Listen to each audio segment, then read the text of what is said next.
Alors, qu'est-ce qui fait l'attrait de Grenoble? Nous sommes allés demander aux habitants de la ville ce qu'ils en pensent. Plus l'atmosphère que la ville. On ne peut pas parler de beauté architecturale. La ville est belle, oui. Grâce aux montagnes, en fait. Il y a certains quartiers, il y a certaines rues, il y a certains immeubles qui ont certains cachets quand même dans la ville. Il y en a pas partout, oui, voilà. Faut regarder en l'air. C'est assez pauvre. Certains disaient que ça ressemblait un peu à Barcelone, les petites ruelles et tout ça, donc les touristes, donc ça dépend, effectivement, après c'est au goût de chacun, quoi. Certains aiment, certains d'autres n'aiment pas. C'est vrai que non, l'architecture est pas terrible.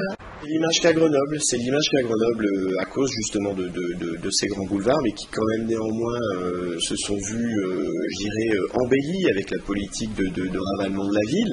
Donc aujourd'hui sur la ville de Grenoble, il y a une politique de ravalement obligatoire, bien sûr, pour embellir donc les façades des immeubles et essayer de mettre en valeur ce patrimoine architectural qui jusque-là dormait sous des façades grises.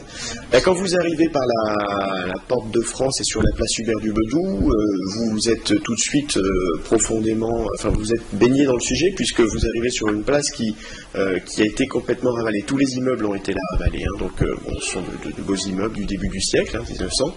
Et puis au fur et à mesure qu'on se rapproche de la place Victor Hugo, on arrive sur des secteurs qui sont cherchés parce que avec des immeubles de bonne qualité, de prestige, de jolies architectures, et puis surtout au niveau intérieur, et ce qui est difficile et voire impossible à voir de l'extérieur évidemment, donc après des prestations courant, mais Grenoble est remarquable parce que dans son urbanisme, il y a des bâtiments qui sont encore habités, qui datent du Moyen-Âge, donc de 12, 13, 14e siècle. Ensuite, Grenoble, toujours dans le patrimoine urbain, a un intérêt extraordinaire qui est lié au béton.